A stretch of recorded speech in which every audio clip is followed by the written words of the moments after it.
Yo! What is up, guys? Delboy here, aka Blue Collar Sports TV. Hopefully you guys are doing well.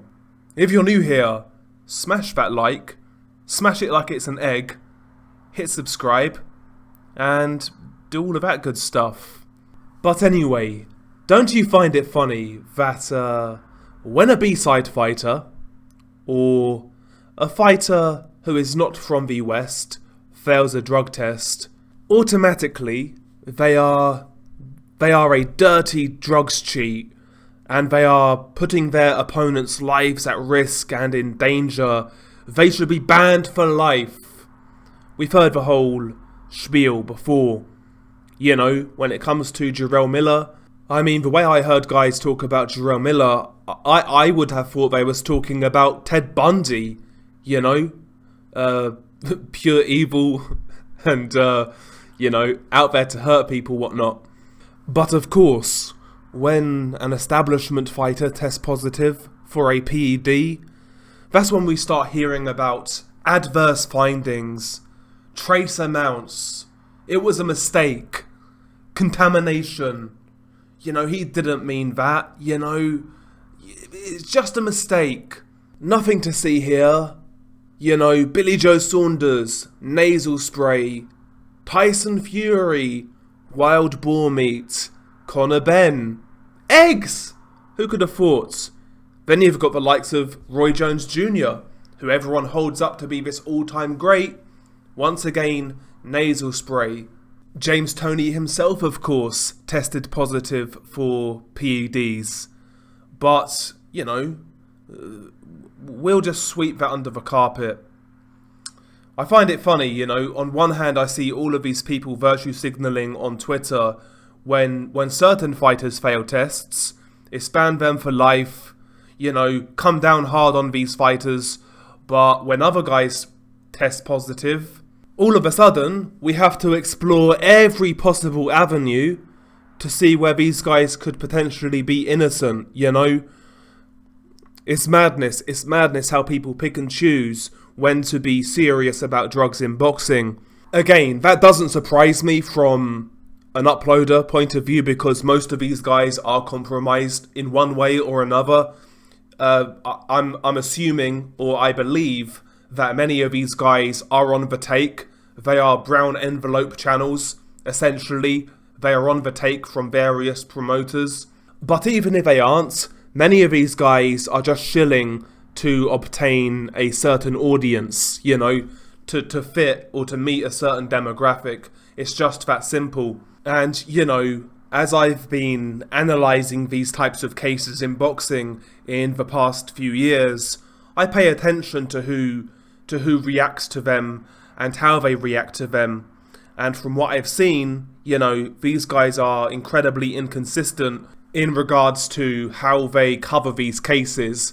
If it's a fighter they like, they will make all of the excuses in the world for why their guy could be innocent. They will play semantics, they will use Machiavellian type language to subvert the conversation in regards to their guy failing a drug test. Very, very dishonest, I would say. But when a fighter they don't like fails, that's when they'll go in and, that's when they'll start talking about fighter safety. They'll start talking about the potential risks that PED cheats bring to boxing, etc, etc, etc. In short, they are incredibly inconsistent. And for me, the only rational conclusion that I can come to in regards to these people is that they are either paid for by certain promoters, aka they are brown envelope channels, or they're just shilling to obtain a certain audience, like Matchroom fans or PBC fans, whatever it may be. So yeah, all I would like is a little clarity in regards to where these guys actually stand in relation to drugs in boxing. Because they're not honest about it, let's be real. On one hand, they virtue signal about fighter safety, but on the other hand, when it's a fighter they like who fails a test, that's when due diligence matters, that's when technicalities matter, etc, etc. Now, you guys know my opinions in regards to drugs in boxing. Way back in the day, I kind of adopted that same mindset that PEDs are bad and they should be banned. And I believed what I read in regards to drugs in boxing, fighters who failed PED tests, etc. But as I grew older, as I observed boxing for a longer period of time, I realised that drug testing in boxing, number one, is incredibly inconsistent. There's no universal standard in regards to what is banned and what isn't banned, or certain lengths of punishment. One guy could test positive for a substance in England and get a 6-month ban, while the other could test positive in America and get a 12-month ban, for example. And in certain territories, certain substances aren't banned, whereas in others they are.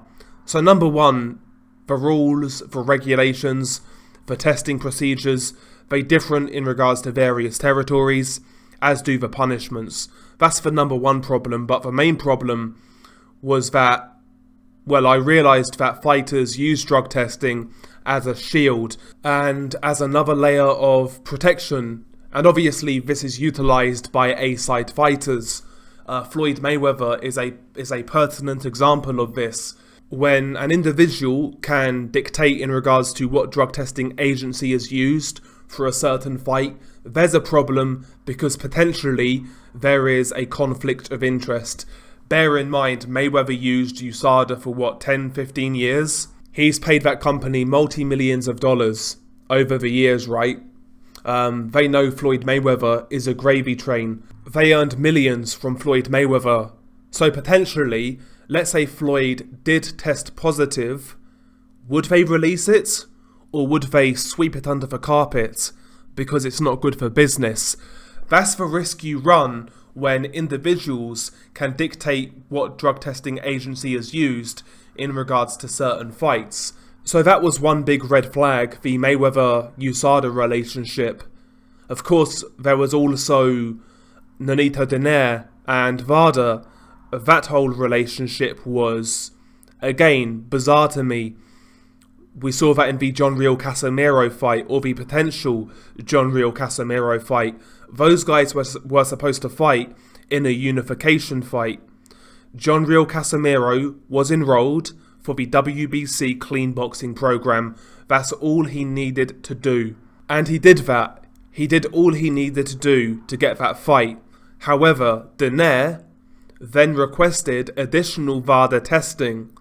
Again, if you can't see the problem with an individual entity in boxing requesting a certain drug testing agency to be used, then again, I'm not sure what to tell you. That's a conflict of interest, in my opinion, or a potential conflict of interest. So, fighters having personal relationships with anti-doping agencies was the number one big red flag to me. Another thing that is going on in the UK that has been exposed by this Conor Benn scenario is one in which I've not heard anybody ask this question. Eddie Hearn and Conor Benn are saying, well, Conor Benn failed a VADA test. Therefore, it's not a British Boxing Board of Control matter. They only recognise UKAD. Therefore, he can't be punished. Or he can't be punished by the British Boxing Board of Control, to be more precise. In fact, I've heard Eddie Hearn shills parrot this same narrative. Well, the question I would ask Eddie Hearn, Team Benn, etc. I mean, if that is the case, why would you use VADA for Chris Eubank Jr. versus Conor Benn in the first place, if you don't intend on taking those test results seriously from that organisation? What was the point in using VADA in the first place, if you're going to ignore it? Well, again, we go back to the topic of weaponised drug testing. I think the additional VADA testing was implemented by Matchroom to have an extra layer of security and protection for Conor Benn. And what I mean by that, they only really incorporated VADA testing to make sure Chris Eubank Jr. was completely clean. They were the A-side of that event. Matchroom were the primary promoters for that event. And as we heard, when Conor Benn failed those tests, it took a long while for Team Eubank to be notified. And I wonder in regards to the manner in which they were notified, because with VADA, from what I understand, it's only the fighter who tested positive. His team are the only ones notified, and then they go from there. So I would like to know how Chris Eubank Jr. found out. I don't care what's said in the media. I wouldn't be shocked if it was somehow leaked to Team Eubank that Conor Benn tested positive. And as we know, the news of Conor Benn failing 2 drug tests wasn't revealed to the media by Team Benn or Matchroom. It was leaked to the media. They were intending on having this fight go ahead. I believe the additional VADA testing was to make absolute sure that Chris Eubank Jr. was clean and that he was drug drained. And bear in mind, on top of that, Chris Eubank Jr. had to make that catch weight as well. They wanted to make sure, with the additional VADA testing, that Chris Eubank Jr. was as weak as possible, essentially. And again, just look at how Chris Eubank Jr. looked against Liam Smith. Chris Eubank Jr., for all of his faults technically, has always had the reputation of being tough, of having a good chin.